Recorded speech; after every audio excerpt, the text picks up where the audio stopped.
Herkese merhaba. Esralı İlmekler YouTube kanalıma hoş geldiniz.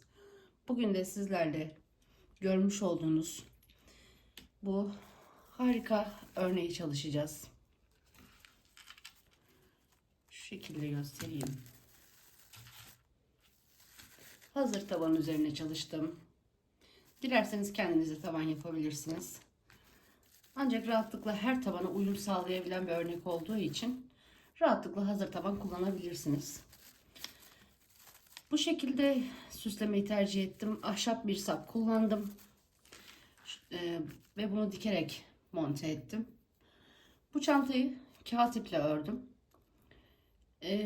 Tabii ki siz isterseniz bunu makromeli de örebilirsiniz. Makromenin kalınlığı çok önemli değil. İster 1,5 milimlikler, ister 2, 2,5 yani veya numara olarak 3 veya 4 numara hangisi tercih ederseniz örebilirsiniz. Kağıt ipleri de rahatlıkla uyum sağlayabilir. Rafya iplerle örebilirsiniz. Dilediğiniz iple çalışabileceğiniz harika bir örnek. Hatta yün iplerle bile çalışabilirsiniz. İçerisinde zaten örgü kendi yapısından kaynaklı bir tokluk olan bir örnek, tok olan bir örnek. Tabii eğer yün kullanırsanız buna belki içerisine bir besleme gerekebilir. Onu da o şekilde destekleyip rahatlıkla örebilirsiniz. Şimdi ufaktan çantanın modeline ve yapımına başlayalım. Burada ben bu dikdörtgen taban, dar dikdörtgen taban üzerine uyguladım. Bu tabanın ölçüsünü de vereyim.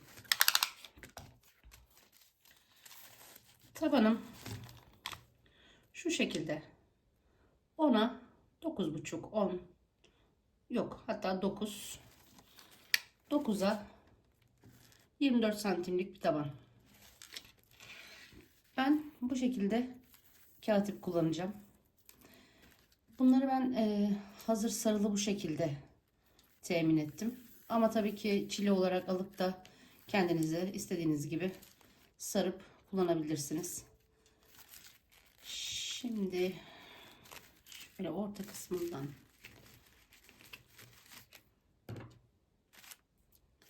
çıkararak örmeye başlayalım.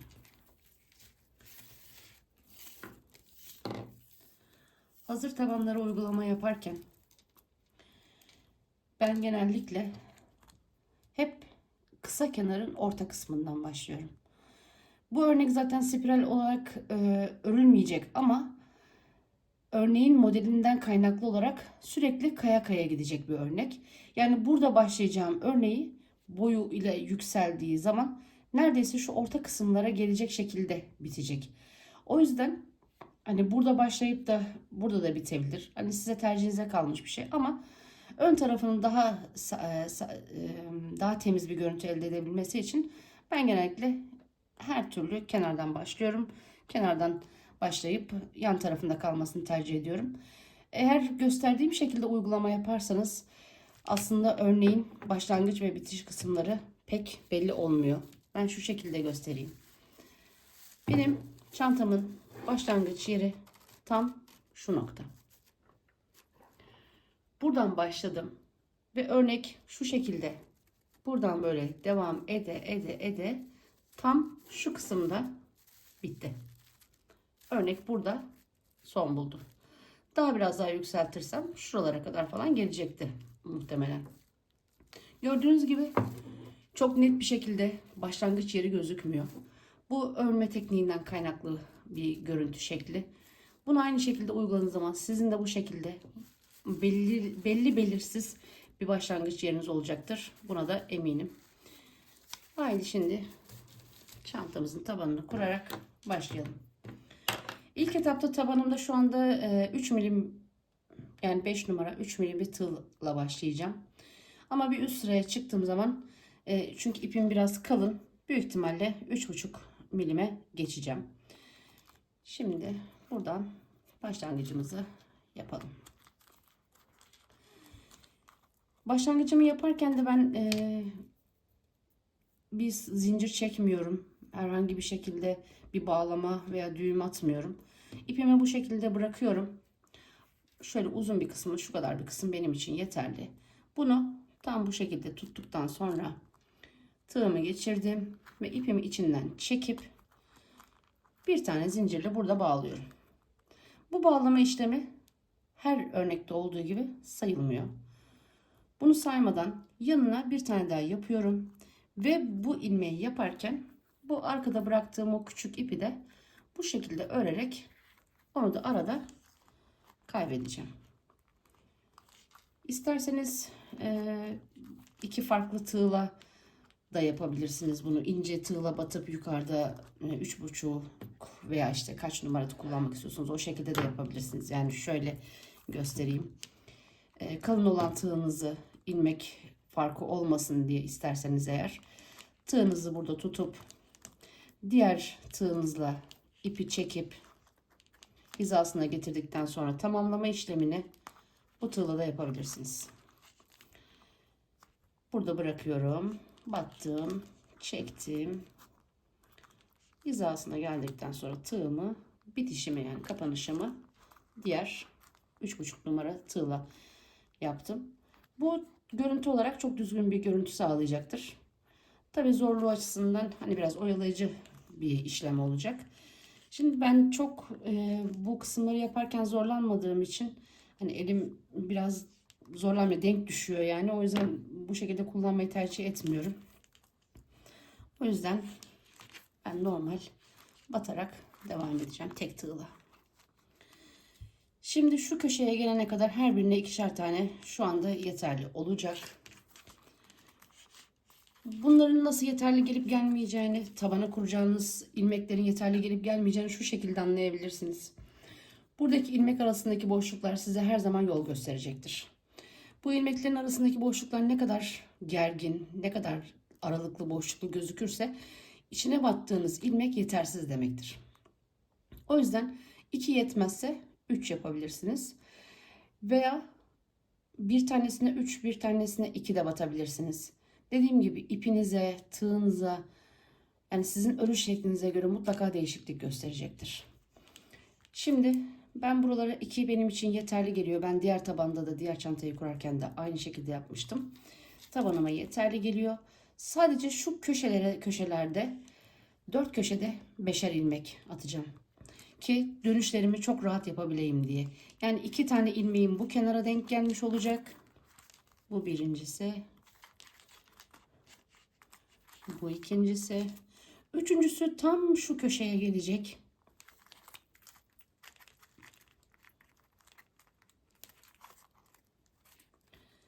Ve döndüğü zaman diğer 2 tanesi de bu tarafa kalacak. Gördüğünüz gibi bak ipi de arada yürütüyorum. Bu hiçbir şekilde görüntü olarak orada bir çirkin görüntü yaratmayacaktır. Bu arada tabanımın düzünü tersini söylemedim ama rivetli tabanlarda mutlaka parlak olan kısım, rivetlerin yuvarlak olan kısımları sizden tarafa olacak. Baskın olan, basık olan kısımları iç tarafta kalacak. Rivetsizlerde de şu anda yanında rivetsiz taban yok ama rivetsiz tabanlarda da bu deliklerin batış yönü size örnek teşkil edecektir. Batış yerleri düzgün, temiz olan taraf size parlak. Mutlaka fark etmişsinizdir. Derilerinde bir farklılık oluyor zaten. İç tabanın derisi biraz daha farklı oluyor. Burada da gördüğünüz gibi. Bunda bile farklılık var. Şimdi kaldığım yerden devam edeyim. 3 tane yapmıştım. Bu dördüncü. Ve bu da 5. ilmeğim. Şimdi diğer köşeye gelene kadar 2. Bu köşeye geldiğim zaman tekrar yeniden 5. Bu araları 2, 5, 2, 5 olarak tabanımı kurup geliyorum.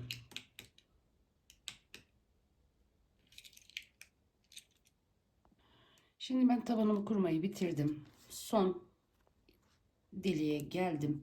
Şimdi şöyle bir şey, ben başlarken burada bir tane, şimdi burada 2 taneymiş gibi gözüküyor ama ben bir tane ilmek yaptım. İlki bağlama ilmeğiydi. Bunu saymıyorum. Yanındaki ilmeğim bir tane ilmekti. Şimdi bunu da 2'ye tamamlayacağım. Yanına bir tane daha yapıyorum. Ve sırada görünen ilk ilmeğe ilmek kaydırma yapıyorum. ilmeğimin içinden geçtim. İpimi çektim ve tığımın içindeki ipten geçirerek ilmek kaydırmamı yapıyorum. Şimdi ben tığımı değiştireceğim. 3,5 milime geçeceğim. Tabanımı 3 milimle kurmuştum.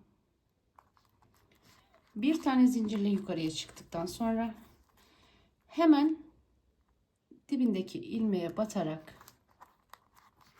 her birine birer tane olacak şekilde sıra sonuna kadar sık iğne yapacağım. Ve bu sık iğne sırasını 2 sıra yapacağım. 2 sıra sık iğnemi yapacağım. Ondan sonra örneğimizi kurmaya başlayacağız. Hiç arttırma yapmıyorum. Olduğu gibi gördüğünüz gibi zaten tabanım düz bir şekilde oldu. Hani herhangi bir katlanma, kıvrılma herhangi bir şey söz konusu değil.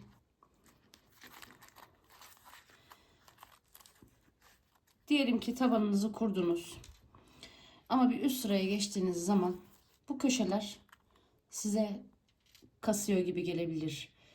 Sıkı yapmışsınızdır veya bir eliniz gevşemiştir. Herhangi bir şey hissederseniz bu köşelerde dilerseniz arttırma yapabilirsiniz. Tabii bu gidişata bağlı olacak şekilde olur. Şimdi ben köşemi dönerken bir sıkıntı yaşayıp yaşamadığıma bakayım.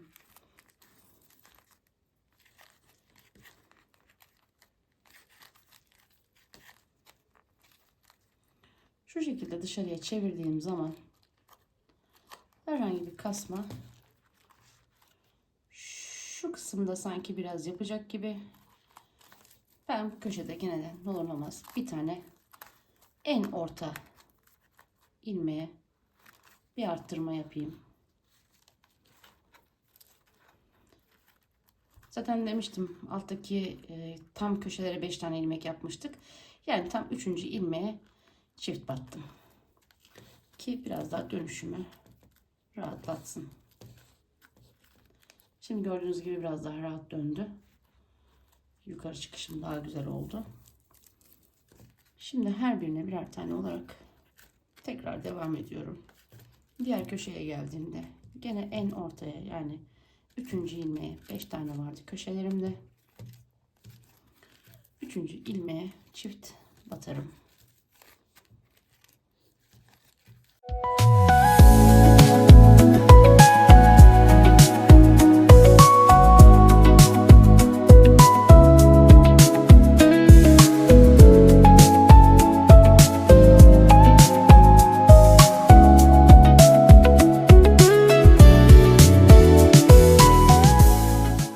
Evet, sıra başına geldim.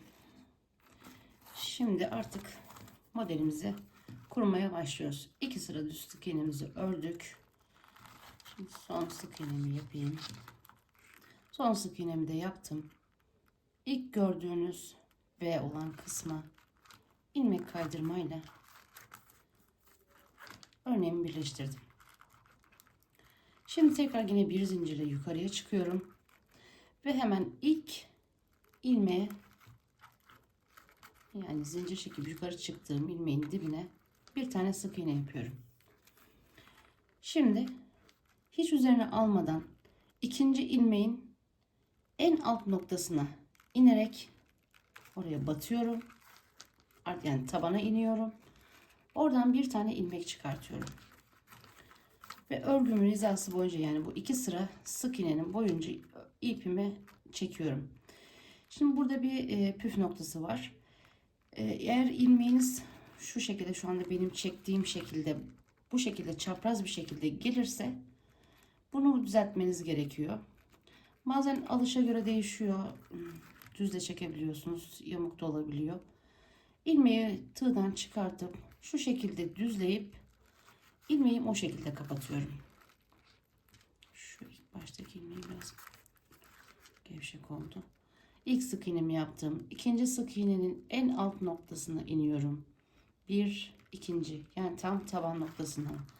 İpimi çektim, uzattım.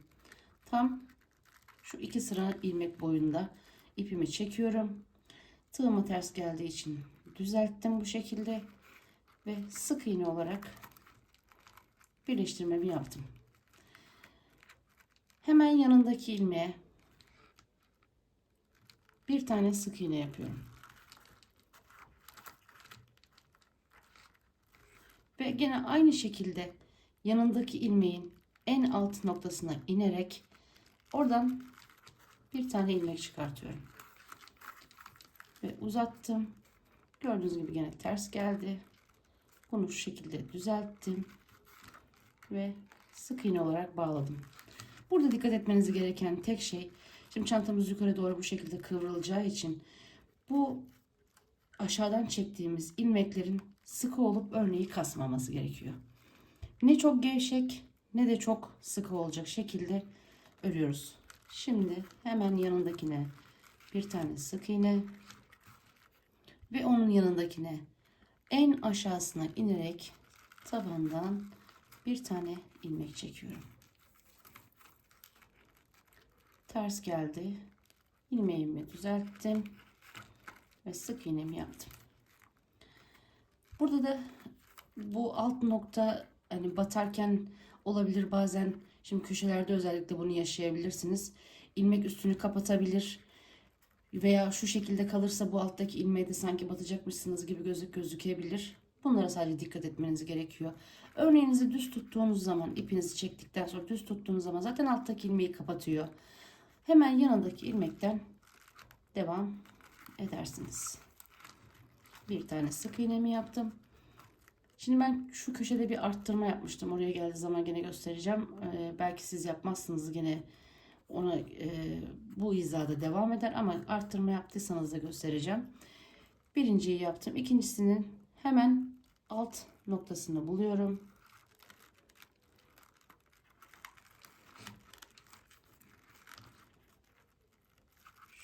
Şurada ipimi çektim. Bu sefer düz geldi. Ve bağladım.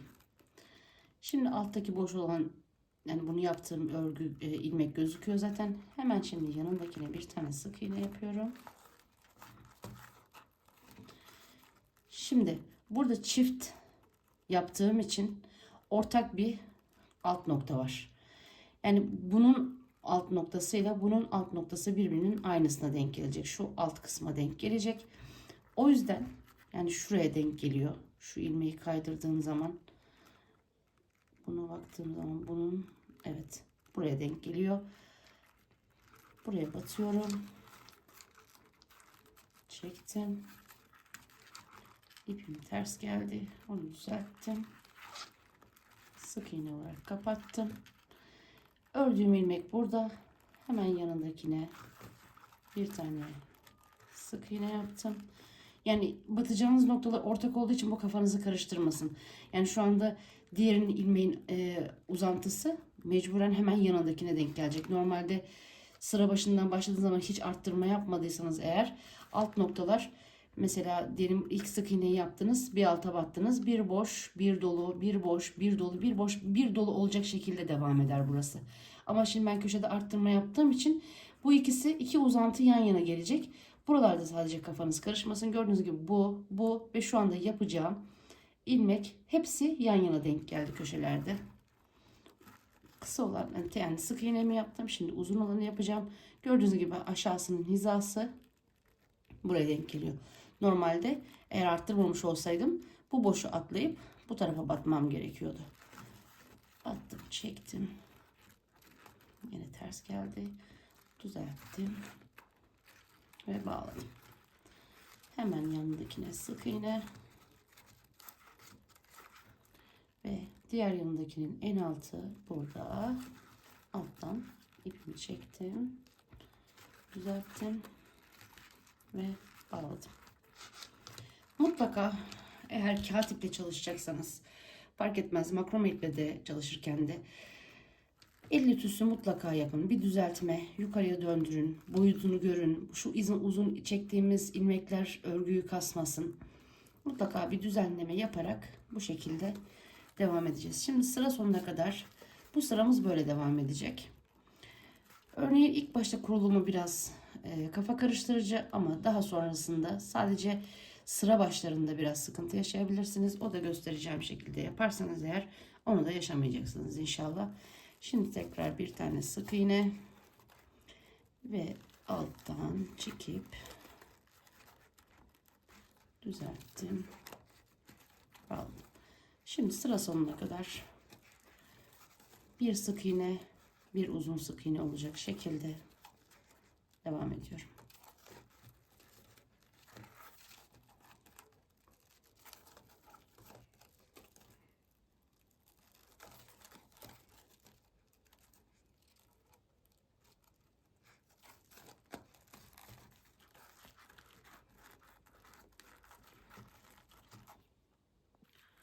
Evet, sıra sonuna kadar geldim. Bu arada ilmek sayımı söylemeyi unuttum. Tabanda kuracağınız ilmek sayısı çift sayı olursa çok daha rahat denk gelecektir. Eğer çift sayı değilse, sonda bir eksiklik olursa bir tane ilmeği atlayabilirsiniz.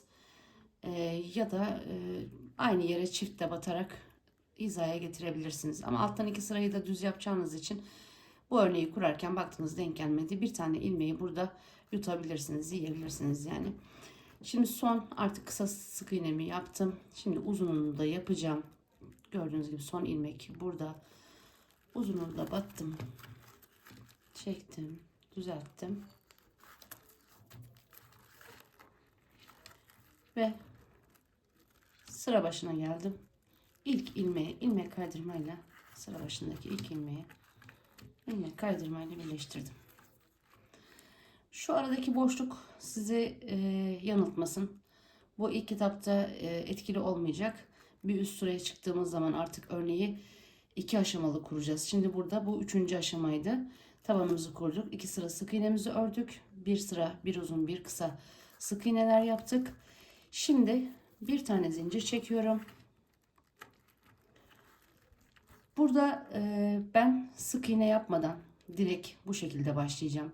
Bir zincirle yukarıya çıktım. Her zaman aynı şekilde yapın. Çok daha temiz, çok daha muntazam bir görüntünüz olacak.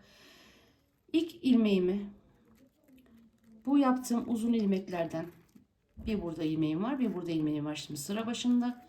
İlk önce gerideki olan kanadı alıyorum. Bir tanesini ve bir tane de ilerideki kanattan alıyorum. Ve ikisini aynı anda sık iğne olarak birleştireceğim. Yalnız burada ilmeğimi biraz yukarıya doğru böyle uzatıyorum ki düzleyebileyim diye. Yani şu şekilde buradayken bağlamıyorum. Biraz yukarıya çıkartıyorum ve yukarıya çıkardıktan sonra sık iğnemi yapıyorum. Aradaki boşluğa yani sıradaki yere bir tane sık iğne yapıyorum. Şimdi artık bu tarafa doğru devam edeceğiz. Geriden alma işlemimiz yok artık. Burada demin iki tane vardı, bunlar yan yana. İki tane kanatlılar. Şimdi bir tanesi boşta kaldı. Boşta kalan kanadı alıyorum. Ve bir tane de diğer yandaki kanattan alıyorum. Ve ipimi geçirdim. Yukarıya doğru biraz bir şekilde uzatıyorum. Ve sık iğne ile bağlıyorum. Aradaki boşluğa bir tane sık iğne yapıyorum hemen yanına. Bu sık iğneleri yapmayı unutmayın. Bir üst sırada size zorluk çıkaracaktır. Mutlaka dikkat edin. İlk 2-3 sırayı düzgün kurduğunuz zaman, yani modeli kurduktan sonra bir daha sıkıntı yaşamayacaksınız. Şimdi gördüğünüz gibi boşta kalan kanat burada. Bu kanadımı alıyorum ve bir tane de yandaki kanadımı alıyorum ve yukarıya doğru uzattım ilmeğimi ve sık iğne olarak bağlıyorum. Aradaki boşluğa bir tane sık iğne yapıyorum. Boşta kalan kanadımı aldım ve diğer yandaki uzun iki kanattan bir tanesini alıyorum. Bizden tarafı olanı, yani tığdan yana olanı uzattım ve sık iğneyle bağladım. Hemen araya bir tane sık iğnemi yapıyorum. Mutlaka arada bu şekilde yukarıya doğru. İlk başta çantanız böyle yayılıyor gibi olabilir. Bu sizi korkutmasın. Bunda herhangi bir sıkıntı yok. Bir iki sıra sonra o yukarıya kendi dönecek zaten. Köşeye geldim. Köşede de aynı şekilde kaldığım yerden bir tane kanadım burada gördüğünüz gibi boşta, bu bir tanesi ve bir diğeri de Hemen burada. Bunu da aldım. İkisini birden yukarıya doğru ipimi azıcık uzatarak sık iğne ile birleştirdim. Hemen yanına bir tane sık iğne yapıyorum. Ve boşta kalan kanadı aldım. Diğer yandan da bir tane kanat alıp ikisini birleştirip ilmeğimi uzatıp sık iğne ile bağladım. Hemen bir tane sık iğne.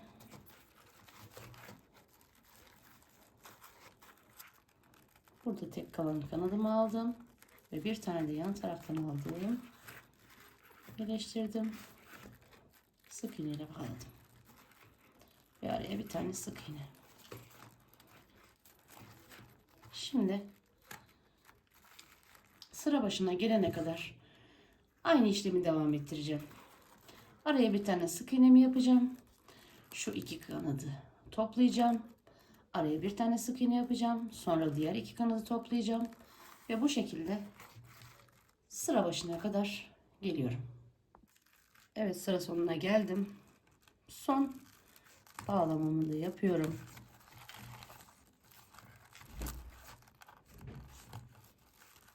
Son boşluğuma da sık iğnemi yaparak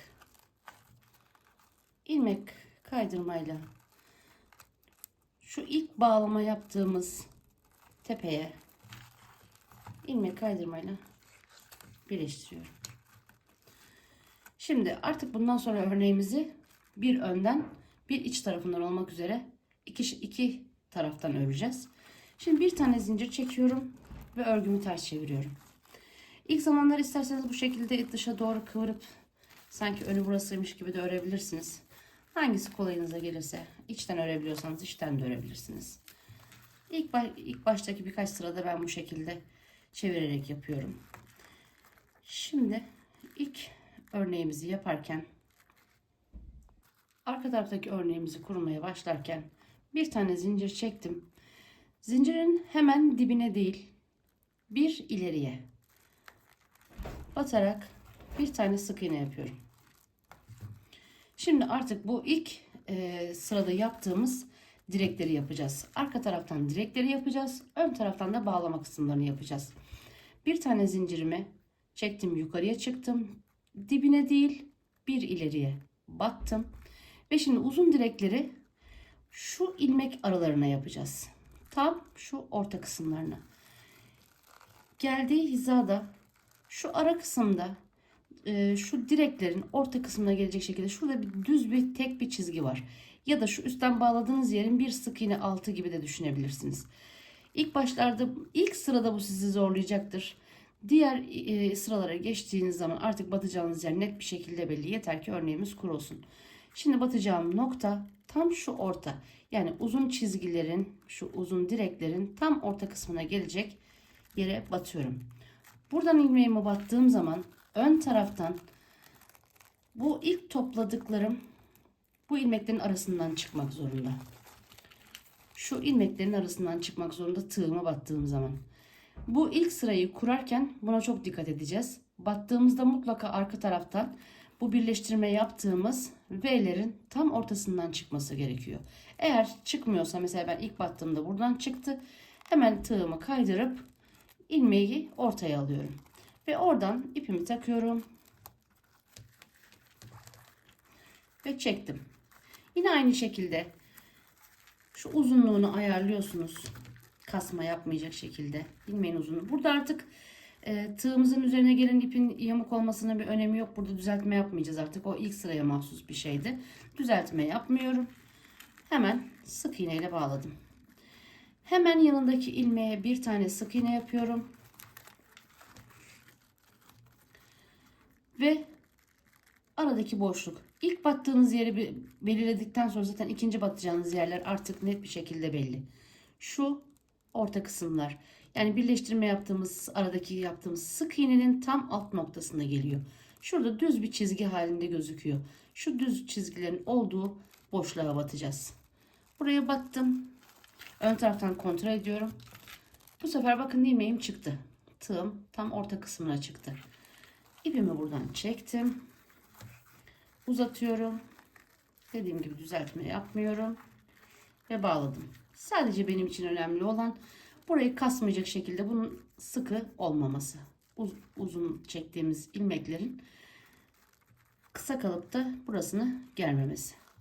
Hemen yanındakine bir tane sık iğnemi yaptım. Şu şekilde de takip edebilirsiniz. Sık iğneleriniz her zaman alttaki uzun çizgilerin hizasına denk gelecek. Aralara uzun direkleri atacağız. Uzun direklerin alttaki uzun direklerin orta kısmına da tam hizasına da sık iğnelerimiz denk gelecek. Şimdi hemen bakın burası. Şu şekilde tekrar yakından gösteriyorum. Üstteki sık iğnenin tam alt noktasına şu orta kısma denk geliyor. Buraya batıyorum. Ön taraftan kontrol ediyorum. Gördüğünüz gibi hemen oraya çıktı. Bu üst sıralarda hemen direkt oraya çıkacak. Yine belli aralıklarla mutlaka kontrollerinizi yaparsınız. Orta kısmına girip çıkıp çıkmadığını. Ama bu ilk sırada şart. İlk sırada mutlaka kontrol ediyoruz. Ön taraftan aradan çıkıp çıkmadığını. Bağladım. Bir tane sık iğnemi yaptım. Elimde sürekli düzeltiyorum. Gördüğünüz gibi örgümü sürekli düzeltiyorum. El ütüsü kağıt iplerde gerçekten çok önemli. İşinizin muntazam gitmesini çok sağlıyor. Gördüğünüz gibi boşluğum burada. Tam şu ara. Battım. Ön taraftan kontrol ediyorum. Bakın bu sefer çıkmadı. Hemen tığımı kaydırıp ilmeklerin arasına alıyorum. Bağladığım o iki tane V'nin orta kısmını alıyorum ve ipimi oradan çekiyorum. Çektim. Sık iğnemi yaptım. Hemen yanındakine, yani bakın bu altında kaldığım yer şurası ilk başta batacakmış gibi gözüküyor. Burası sizi aldatmasın. Bu çektiğimiz uzun ilmeğin altı. Bizim sık iğnelerimiz her zaman alttaki direklerin tepesine gelecek. Sık iğne tepem burası. Battım. Ve şimdi uzun direğimi atacağım. Direğimi batacağım yerde. Artık buradan hizadan ilk birkaç tanesini doğru yaptıktan sonra zaten yan hizalarını buradan takip edebilirsiniz. Hemen buradan takip edip şuraya yan tarafa orta kısmına battım. Önden kontrol ediyorum. Gördüğünüz gibi bu sefer çıktı.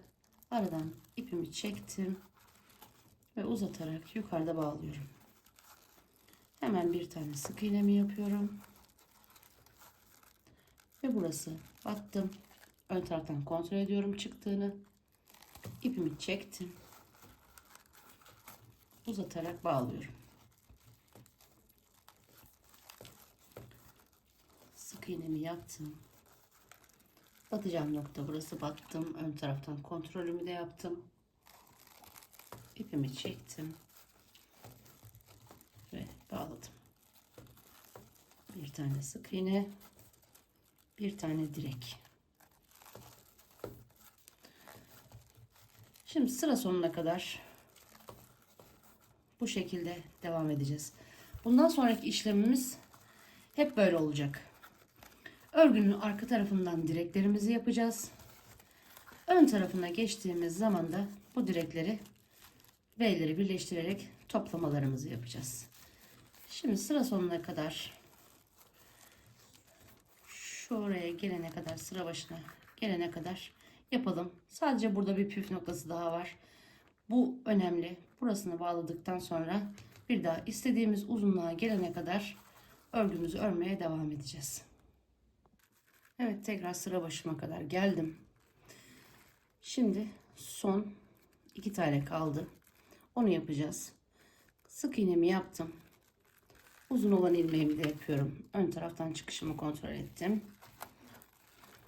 Bağladım. İşte şimdi püf noktası burada geliyor. Şimdi gördüğünüz gibi burada bir tane batacak ilmeğim var. Son buraya sık iğnemi yapıp normalde birleştirip devam etmem gerekiyor. Şimdi son sık iğnemi yaptıktan sonra şu arada uzun bir boşluk kalıyor. Gördüğünüz gibi bu direkle bu direğin arasında uzun bir boşluk kalıyor. Bu aradaki Tam birleştirme yerine geliyor. Gördüğünüz gibi ilmek kaydırma burada. Normalde buraya bağlayıp hemen devam etmem gerekiyor. Burada şimdi bu son sık iğnemi yaptıktan sonra yine aynı şekilde ön taraftan da baktığınız zaman zaten bir tane de V'nin içi boş. İçinin uzun battırdığımız bu çubuklarımız yok. Onu da bu şekilde son sık iğnemi yaptıktan sonra bunlarla aynı hizaya gelecek şekilde, zaten boşluğu burada var, batıyorum. Arka taraftan çıkışımı da sağladım. Çektim. Sık iğneyle bağladım. Ve ilk yaptığım sık iğneyi birleştiriyorum. Başlarken hatırlarsınız, burada sık iğne birleştirmeyi yaptıktan sonra bir zincir çektim ve burada bir tane ilmek atlayıp diğerine başladım. Oradaki atladığım kayıp burada tamamlanmış oluyor. O yüzden ilmek arttırmış olmuyoruz. Sıra başına geldiğiniz zaman buna mutlaka dikkat edin. Buradaki boşluğu atlamamanız gerekiyor. Bunu atladığınızda ön tarafa geçtiğinizde zaten bağlayacak ilmeklerinizin arası çok uzun derecede kalacaktır. Oradan da anlayabilirsiniz zaten. Şimdi bunu yaptıktan sonra artık sık iğne yapmıyorum. Burada zaten bir tane sık iğnem var. Gördüğünüz gibi sıra hizası düzüldü zaten. Birbirlerine denk geldiler. Şimdi sıra başındaki sık iğnenin tepesine batıp ilmek kaydırmamı yapıyorum. Ve bir tane zincirimi çekerek örneğimi ön tarafa geçiriyorum. Şimdi düzelteyim bunu. Dediğim gibi ilk başlarda böyle içli dışlı yaparak çantayı çevirerek örebilirsiniz.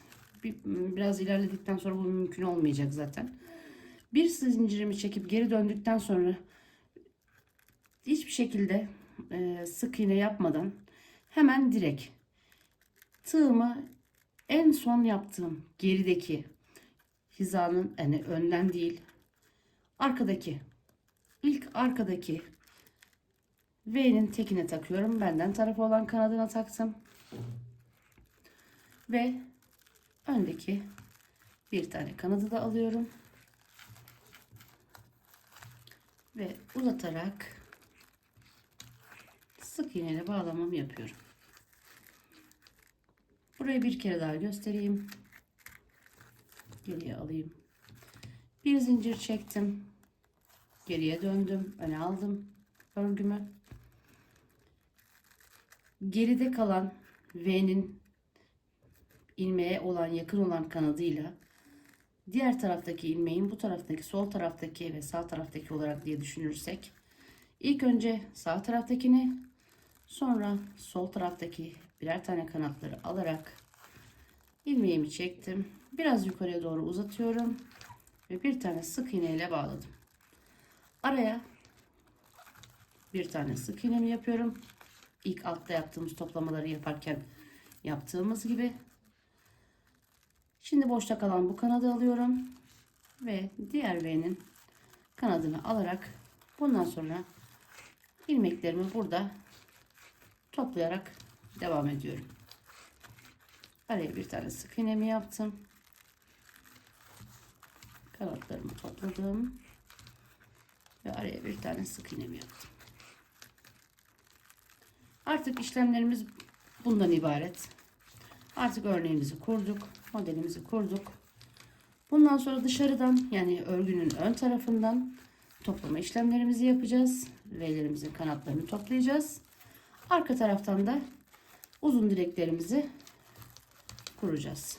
Bundan sonra istediğimiz uzunluğa gelene kadar örgümüz bu şekilde devam edecek. Şurada iple ilgili bir ayrıntı daha söyleyeyim. Makrome iple ben bu çantayı yıllardır yapıyorum. Bu modeli yıllardır yapıyorum. Ve çok farklı tarzlarda çalıştım. Spor tarzda çalıştım, klasik tarzda çalıştım. Şu anda hatta size göstermiş olduğumda zaten klasik tarzda bir çanta. Sapıyla, duruşuyla. Diğer yaptığım örneklerini de videonun sonuna mutlaka eklerim, görünsün. İstediğiniz şekilde ister spor olarak ister klasik olarak süslemek, yani çantanın makyajını yapmak size kalmış. Hangi tarz hoşunuza giderse, nasıl hoşlanıyorsanız, nasıl kullanmak istiyorsanız o şekilde istediğiniz gibi süslemesini yapabilirsiniz. Videonun sonuna mutlaka ekleyeceğim. E, Diğer bitmiş hallerinde. Tabii ki bunun bitmiş hali de olacak videonun sonunda. Şimdi dilediğimiz uzunluğa gelene kadar öreceğiz. Makrome iple ördüğüm zaman bu çantayı 300 gram, 300 gramın çok az üstünde, ama bu isteğe bağlı. İsterseniz dördüncü ipi açmaya gerek yok, yani 300 gram da yeterli geliyor. Ama kağıt ipte 300 gramı bulmadı. Örneğini gösterdiğim kahverengi çantada 200-250 olmadı. Yani üçüncü yumağı açtım ama bayağı bir kısmı kaldı yani. O yüzden 200 gram rahatlıkla, hani bir ölçü boyut olarak, yani bir çanta boyu olarak yetecektir. Ama tabii dediğim gibi hani nasıl kullanmak istediğinize de bağlı. Bunu istediğiniz boyutta uzatıp istediğiniz şekilde kısa bir şekilde bırakarak da örneğinizi, yani çantanızı yapabilirsiniz. Şimdi çantamı bitirip son haliyle geliyorum. Evet, ben çantamın boyunu bayağı bir yükselttim. Üçüncü ipi geçtim. Üçüncü ipten de şu anda bu kadar bir ipim kaldı. Bu ipim bitene kadar örmeyi planlıyorum. Eğer gerekirse dördüncü ipe de geçiş yapacağım. Bu çantamın formunu, yani makyajını nasıl yapacağımla da alakalı olacak. Şimdi son bir iki sıra daha yapacağım bu iple. Bu arka kısmındayım şimdi. Bunu birleştirme yaparken gene bir, hani şu birleşme yerlerini tekrar bir görün istedim. Gördüğünüz gibi herhangi bir şekilde, yani tam şu köşeden başladık. Şu köşeden başladık. Bu şekilde buraya kadar şu anda geldim.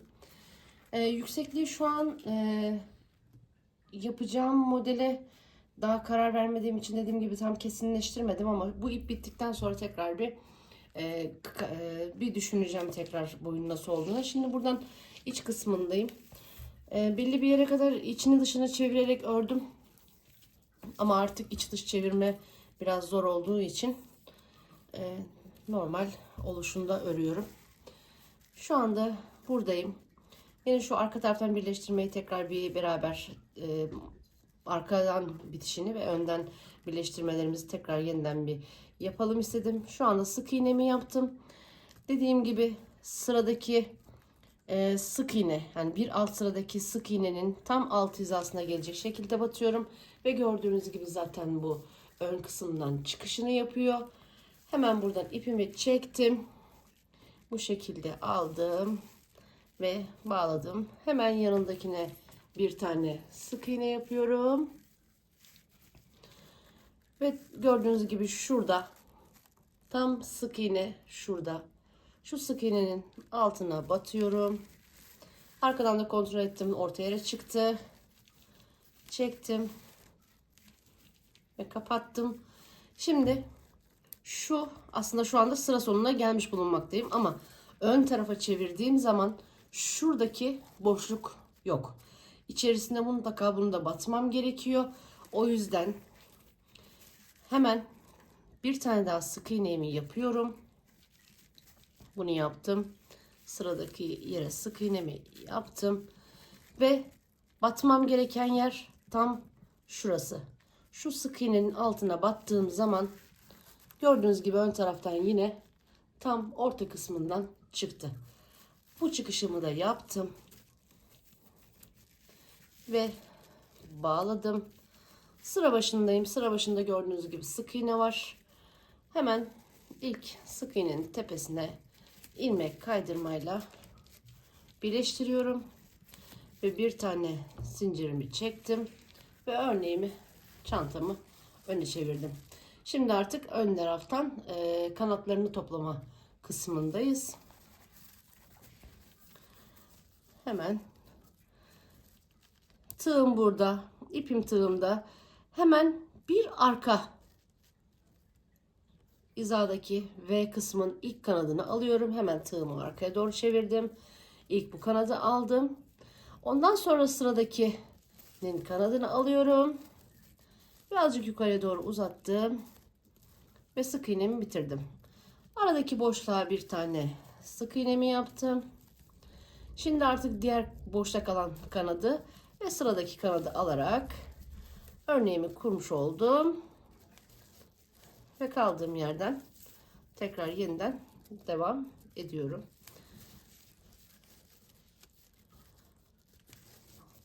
Hemen bir sık iğne ve bir toplama olacak şekilde.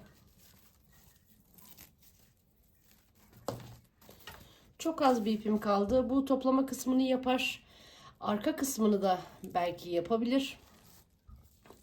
Ama ön taraf bu şekilde kalamayacağı için belki yeni bir ipe geçip toplama işlemini de yapabilirim. Ya da bu ip bittikten sonra tekrar yeniden bir ölçümüne bakarım.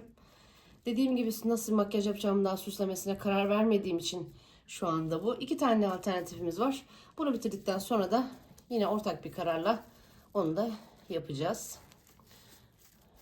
Şimdi kaldığım yerden örmeye devam ediyorum.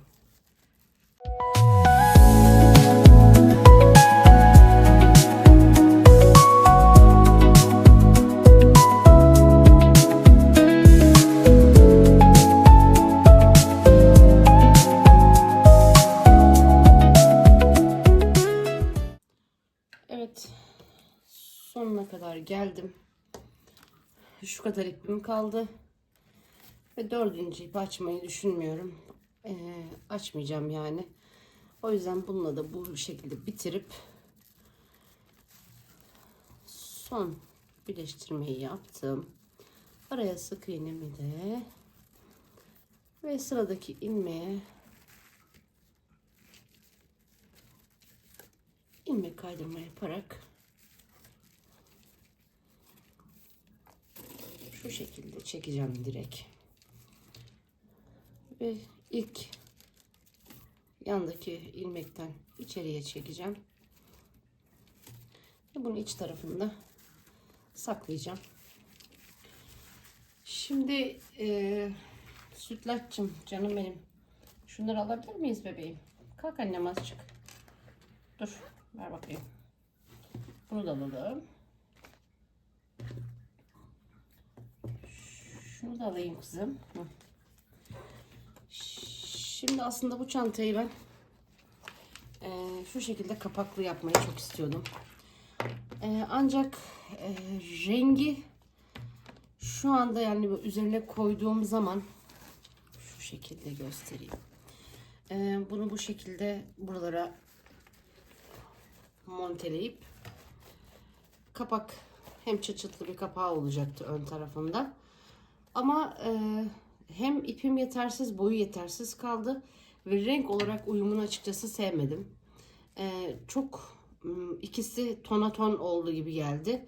O yüzden bunlardan vazgeçtim ve elimde şu şekilde ufak bir ağız kapama, çıt çıtlı ve şu şekilde el sapları var.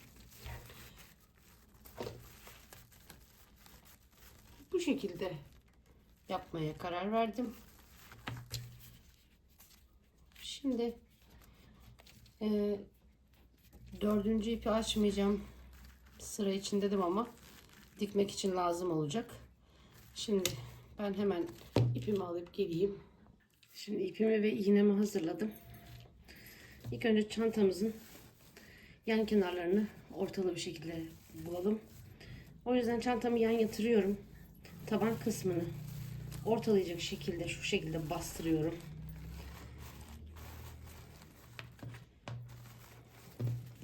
Çantamı da düzledikten sonra kenar kısımları şu anda artık belli. Kenar kısımlarını ortaladım. Şimdi tahmini bir ölçü alacağım. Bunu sayarak da yapabiliriz. Şuradaki boşlukları sayabiliriz. 1, 2, 3, 4, 5, 6 boşluk buradan. 1, 2, 3, 4, 5 ve 6 boşluk buradan olursa zaten şu anda orta kısmına denk geliyor. Ortalı bir şekilde duruyor çantamın sapları. ilkinden başlayarak şu şekilde dikelim. Arka kısmından hizasına gelecek yerden çıkarıyorum. Düğüm atmadım. Ben arka tarafta sonra iki ucu birleştirip o şekilde saklıyorum genellikle. Şu şekilde düzledim. Hemen sıradakinden battım. Arka tarafa çıktım. Şöyle sıkıyorum. Tekrar hemen hizasından gelenden çıktım.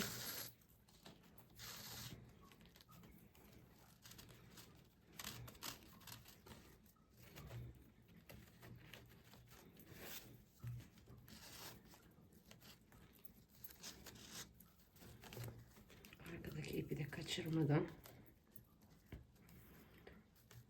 hemen hizasından nereye denk gelirse bu şekilde ayarlıyorum.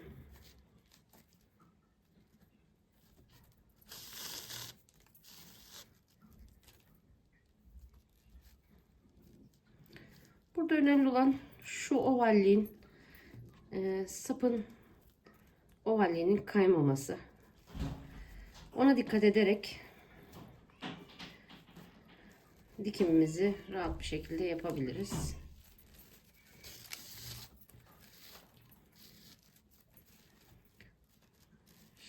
Şimdi diğer yanına geçiyorum.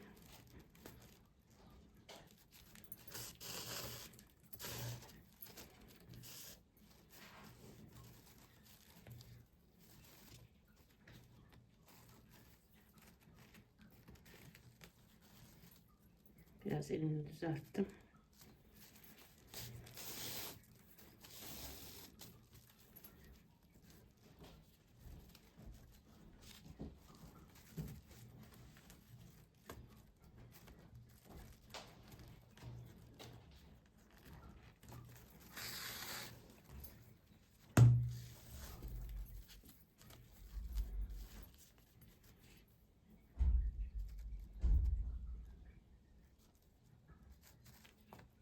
Şöyle.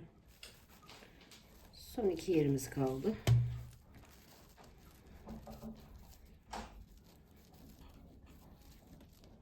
Geçiremedim. Şu arka kısmı biraz yıpranmış. O yüzden yerini bulmakta zorlandım.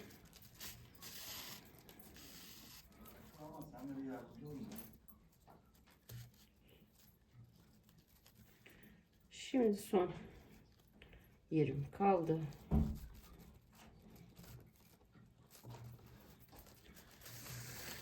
Onu da geçirdim. Şimdi ipim önde kaldı. Dikişimi tamamladım ama ipim önde kaldı. Şimdi bunu olduğu yerden hemen arka kısmından arka tarafa doğru geçireceğim. Şu şekilde. Şurada hafif bir yamukluk var ama o da çok yumuşak, bu dikilen deri kısmı. O yüzden kaynaklanıyor. Şu iki ipi arka tarafta bağlayacağım. Daha sonra bunu güzelce bir saklarım. Şimdi böyle dursun. Diğerini de tekrar ayarlayalım.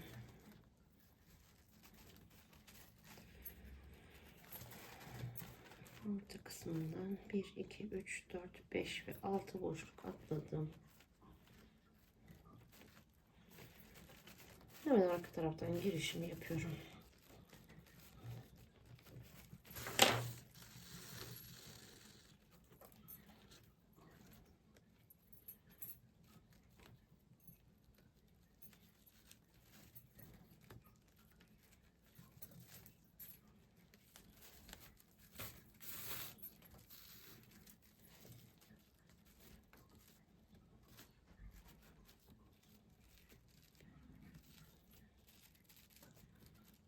Düzlüğünü bozmamaya çalışıyorum.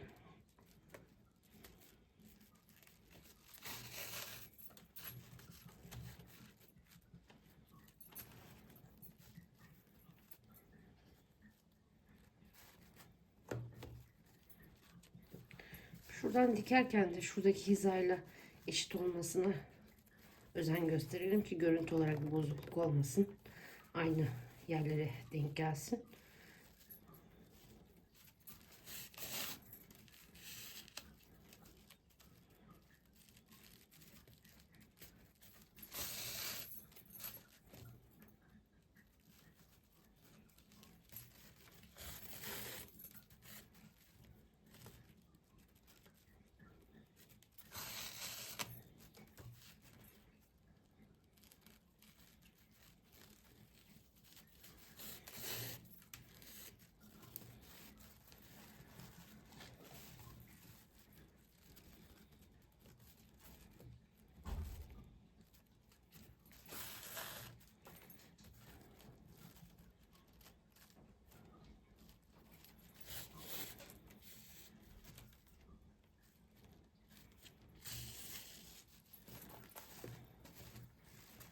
Son dikişi de attım. Şimdi arka tarafa geçireyim ipimi.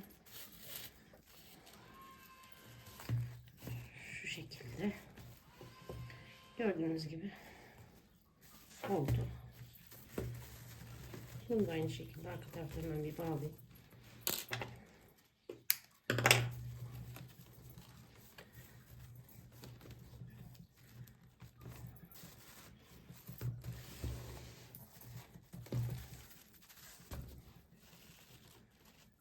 Bu çantamın ön tarafı zaten. Arka kısmını dikmeden önce yeri şu şekilde olacak bunun da. Arka taraftaki sapları da dikelim. Ondan sonra ön kapağını takalım. Şimdi ön bu kapak kısmını da ayarlayalım. Şu şekilde çıt çıt yeri de şuraya gelecek şekilde. Şurası benim için ideal. İki sapın arasına ortaladım. Arka taraftan da tutuyorum yerini. İlk bir dikişimi çıkarayım. Sonra şimdi elimden dolayı kayıyor. Şu şekilde ilk dikişimi çıkardım.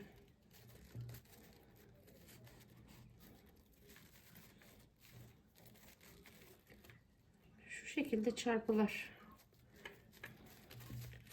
yaparak dikeceğim.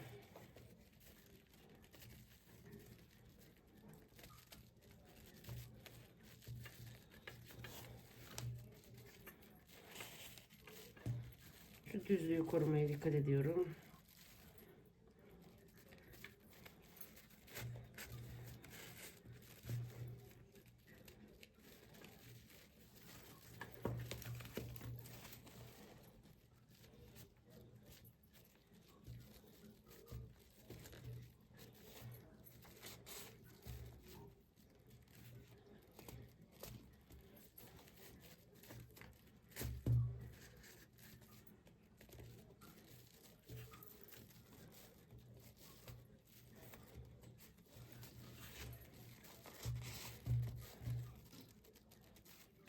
Haslar öncesinde bu işlemleri yaparsak temiz bir görüntü oluyor. Hasların altında kalıyor bütün görüntü. Ben bu şekilde bunu da diktim. Yine dediğim gibi ipler içeride. Bunları halledeceğim. Şimdi bu çıt çıt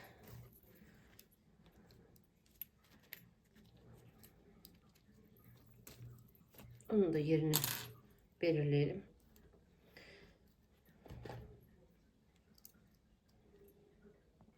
Şimdi yeri bu şekilde. Tam şuraya denk geliyor. Ben şuraya tığımı takarak işaret alayım. Şimdi pense yardımıyla ucundaki kancaları açıyorum.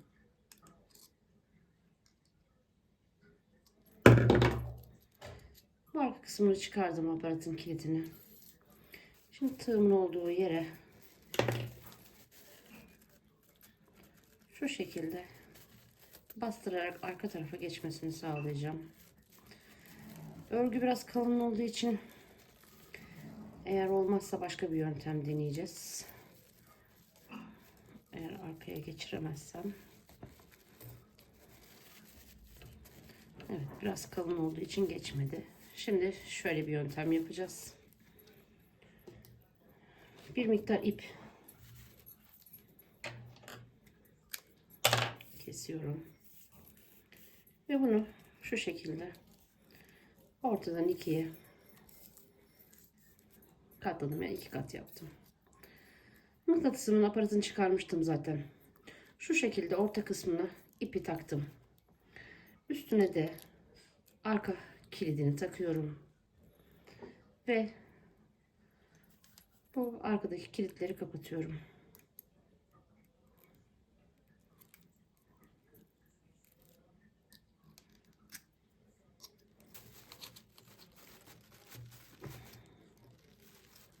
Evet. Bastırdım. İpim içerisinde. Şimdi demin belirlediğimiz yer, yine yanlışlık olmasın, şöyle bir ayar alalım. Tam şu orta kısım. Aparatımı buraya koyuyorum. Yerim burası. Bu iki kenarda kalan ipleri arka tarafa çekeceğim. Şu şekilde ilk önce şuradan tığımı takayım. İlk önce şunu çekeyim arkaya.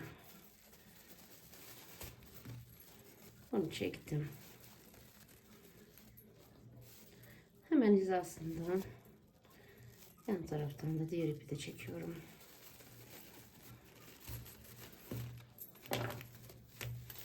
İki ipi de arka tarafa geçirdim. Şimdi arka tarafta bu ipi bağlayarak aparatımı buraya takmış oldum. Kalın yapılmış işlerinizde bu yöntemi yaparak rahat bir şekilde çıt çıt aparatınızı takabilirsiniz. Çünkü öbür türlü gerçekten çok zor oluyor. Gördüğünüz gibi ipler burada. Hemen bu ipleri bu arka tarafta bağlıyorum. Sonra bunu çantayı ters çevirip içinde temizleyeceğim. Zaten astar olacağı için dediğim gibi bunlar gözükmeyecekler içerisinde. Şu şekilde sıkı sıkı kapattım. Şimdi göstermek için bu şekilde dursun.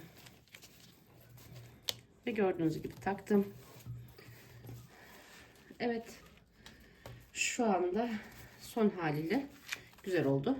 Tabii şu iplerimizi görmezsek. Onları daha bağlamadım. Hemen onları da saklarım şimdi. İsterseniz bir fikir daha, bir şey daha deneyebiliriz.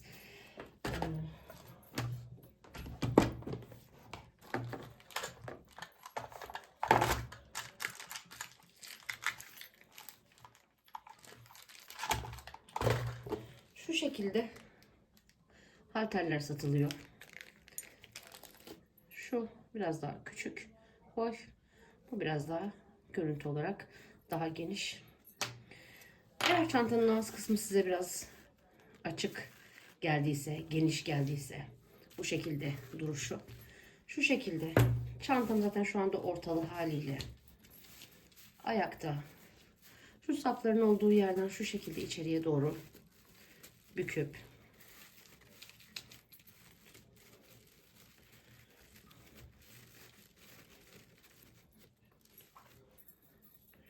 şöyle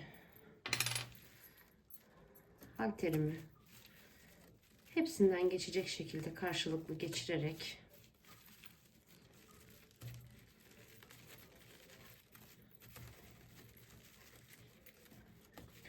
o kadar kalın bir örgü ki ipim de kalın da bu sefer biraz zor oluyor. Ama arka tarafa geçti. Halterin ucunu takarak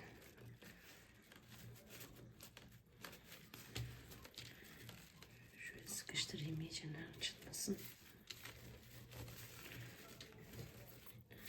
Şu şekilde çantanın ağız kısmını Biraz daha şöyle elimle şu iç tarafını da açtırayım. Şu şekilde daraltabilirsiniz. Bu çantada çok fazla buna ihtiyaç yok. İki haliyle de görün. Yani şu şekilde kıstırırsam ağzı çok küçük bir şekilde kalacak.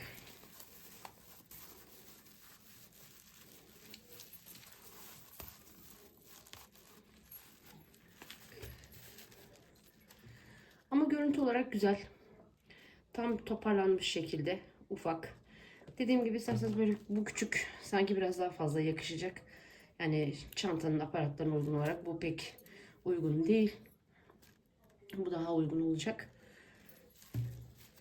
İki tarafına da bu şekilde takıp çantayı ağız kısmını biraz daha bu şekilde daraltabilirsiniz. Şimdi ben bunu çıkarayım. Çantamız burada bitti. Onun dışında ekstra söyleyebileceğim bir şey şu an için yok. Şu şekilde. Diğer örnek çantamı da alayım.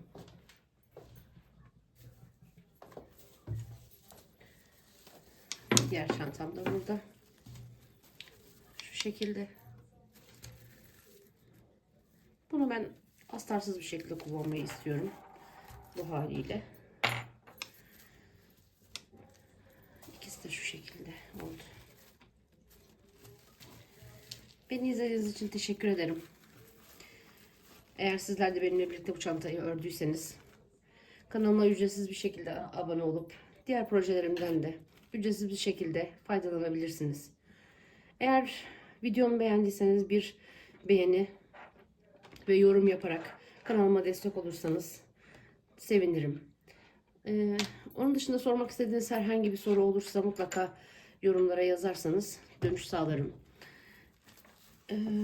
Başka şey de söylemiştim. Mutlaka videonun sonuna diğer farklı tarzda yaptıklarım modelleri de mutlaka ilave edeceğim. Bu ikisi sadece bir tarz. Çok daha farklı tarzlarda da ben bu çantayı çalıştım. Onları da videonun sonuna ekleyeceğim.